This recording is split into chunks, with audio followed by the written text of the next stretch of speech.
Hey there, guys. Chet here. Tracking your team performance is incredibly important for growing your business. Pipedrive gives you a powerful tool to build custom dashboards so that you can see exactly what is happening in your sales pipeline. In this video, I'll show you exactly how to configure a report in Pipedrive from start to finish. Now, you'll need a Pipedrive account to follow along, so if you've not set one up yet, there's a special link right down there in the description. If you click on it, you'll get a 30-day free trial with all of the features unlocked instead of the standard 14 days.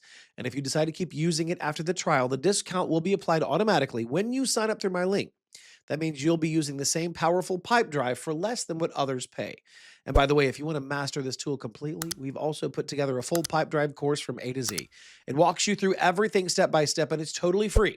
Now, to begin, log into your Pipedrive account and you will land on the dashboard. Once you are on the Pipedrive dashboard, look at the left menu and click on the Insights tab, which is represented by a chart style icon.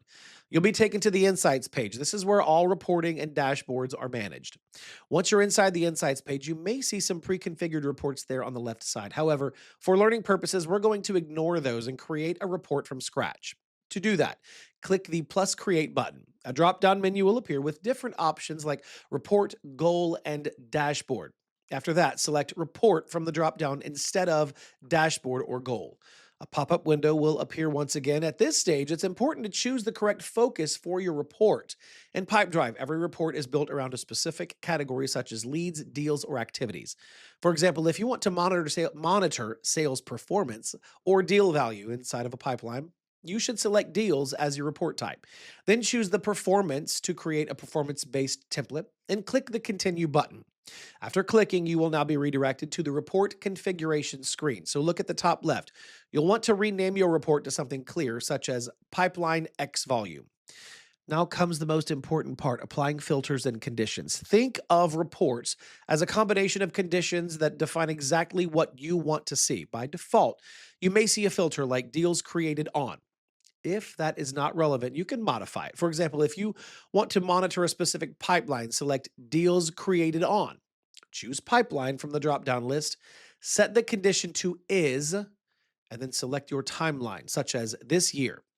Now, based on your timeline, the deals below the report chart will be updated. Additionally, you can narrow the report down to specific salespersons. For example, if you want to create multiple reports for different salespeople to track their individual progress over a certain period of time, you can do so by adding another condition. Click on plus add filter, select the deal owner, choose their email, set the parameter to is, and then select a specific time frame, such as let's go with the past 7 days.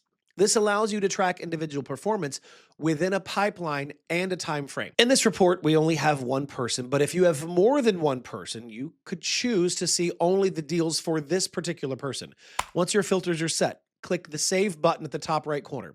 After clicking, a pop-up window will appear. You will then choose whether to add this report to a dashboard or save it under specific section in your reports list. Now, for better organization, you can even create separate sections. For example, a section dedicated to a specific salesperson. To do that, click on the folder dropdown and then click the plus add folder. After clicking, enter the name of the specific person and then click the Save button and then click the Save button again. After saving, the report will be listed on the left side under Reports. Now let's look at another example. Suppose you want to track a salesperson's weekly activity performance instead of deal performance. In order to configure another report, click plus create, choose report again from that drop-down list. A pop-up window will appear, but this time choose activities as the report focus and then choose activities performance. After that, click the continue button at the bottom of the pop-up menu. Now set a condition such as activities marked as done time, and then select this week. Now this will ensure that the report updates dynamically every week. Then add another condition by clicking the plus add filter button. Then choose assigned to user from the dropdown. Then select is as a parameter if you have only one user.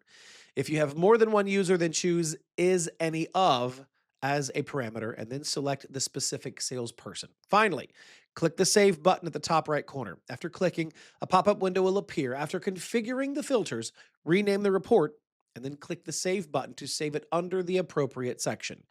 These activities and deals will be displayed in the left menu. You can now switch between reports, edit conditions, and refine your tracking as needed. You now know exactly how to build custom reports to track your team inside of Pipedrive. Now, these custom dashboards will give you a clear picture of your entire sales process. It is the absolute best way to keep your business growing smoothly. And don't forget to click that special link in the description to grab your 30-day extended free trial of Pipedrive. It is the only way to get a full month for free instead of the standard 14 days. And if you want to be a true Pipedrive expert, also make sure to grab our free A to Z Pipedrive course while you're there. Thanks for watching. I'll see you in the next video.